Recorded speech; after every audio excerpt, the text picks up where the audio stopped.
আজকে আপনাদের সাথে পরিবেশন করব এমন একটা খাবার যেই খাবারটা আমি প্লেটে তোলার আগেই কড়াইয়ে বসে খেয়ে নেই, কারণ এই খাবারটা খেতে আসলেই এতটাই দুর্দান্ত হয় আর এতটাই স্বাদের হয় যে আমার আর জিভটাকে কন্ট্রোল করা হয় না। তো আমরা মেন রেসিপিতে চলে আসি। দেখতেই পাচ্ছেন, আপনারা অলরেডি বুঝতে পেরেছেন যে আমি আজকে কি রান্না করব। জি হ্যাঁ, আমি নোনা ইলিশ রান্না করব। নোনা ইলিশ রান্না করতে করতে আপনাদেরকে পুরো প্রসেসটাই আমি দেখিয়ে দিব যে কিভাবে রান্না করতে হয় আর কতটা পরিষ্কার করতে হয় ইলিশটাকে। আমি বারবারই পরিষ্কারের কথাটা এই জন্য বলছি কারণ ইডিটি পাউডার দেওয়া হয় যে কোনো রকমের শুটকিতে, সেটা হোক চেপা শুটকি অথবা ইলিশ শুটকি বা যে কোনো শুটকিতেই কিন্তু ইডিটি পাউডার দেওয়া হয়। তাই আমরা ইলিশটাকে অবশ্যই ভালো করে ওয়াশ করব।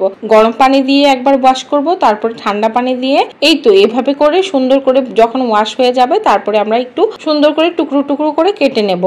আরেকটা কথা বলে রাখা ভালো, এই রান্নাটা কিন্তু আমি শিখেছি আমার হাজবেন্ডের কাছ থেকে। ও কিন্তু অনেক ভালো রান্না করে, কি বলবো, ওর রান্না খেলে মাঝে মাঝে আমার কাছে তো মানে সৌভাগ্যবান মনে হয় যে যাক আলহামদুলিল্লাহ একটা স্বামী পাইছি যে কিনা রান্না করে বউকে খাওয়ায়। তো যাই হোক, বিষয়টা সেটা না যে আমিও অনেক কিছু ওর কাছ থেকে শিখেছি, আবার ও আমার কাছ থেকে অনেক কিছু শিখেছে। তো এখানে আমি আরেকটা কথা বলে নেই, নোনা ইলিশে কিন্তু কোনো প্রকার লবণ দিতে হয় না।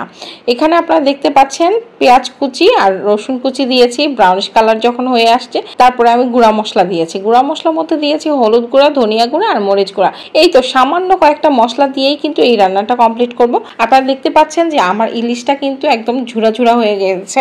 ইলিশটাকে অনেকে পিস পিস রাখে, অনেকে ঝুরা ঝুরা করে, আমি ঝুরা ঝুরা করেছি। অন্য সময় রান্না করলে অনেক সময় দেখা যায় যে আস্ত আস্ত করে রাখি, মানে পিস পিসটাই রাখি। তো দেখতে পাচ্ছেন এখানে কিন্তু আমি আস্ত রসুন কোয়া আর হচ্ছে কাঁচামরিচ গুলোকে একটু মাঝখান দিয়ে কেটে দিয়ে দিচ্ছি যেন ঝালটা সুন্দর মতো হয়।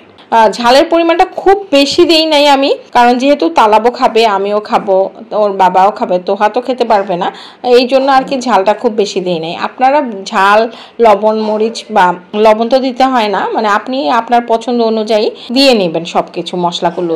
আর এই তো দেখতে পাচ্ছেন এটাকে ভালো করে কষিয়ে নিচ্ছি, বারবার করে 2-3 বার করে শুটকিটাকে সবসময় রান্না করতে চাইবেন, মানে একটু করে পানি ঢালবেন আর কষাবেন, একটুখানি পানি ঢালবেন আর কষাবেন। 2-3 বার যখন কষানো হবে দেখবেন যে পারফেক্ট একটা লোক চলে আসছে। এবং শুটকিতে একটুখানি আপনি লেবু চিপড়িয়ে দিবেন।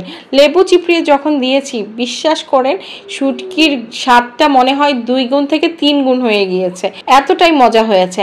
আপনারা বাসায় এইভাবে অবশ্যই ট্রাই করবেন, খেতে দুর্দান্ত স্বাদের হয়। আর আমি তো একদমই লোভ সামলাতে পারি নাই, মানে আমি কখন আগে খাবো, আমার গরম গরম সাদা ভাতের সাথে এরকম শুটকি খেতে খুবই পছন্দ আমার, হোক সেটা ইলিশ শুটকি অথবা চেপা শুটকি। আর এই শুটকিটা তো মানে কোনো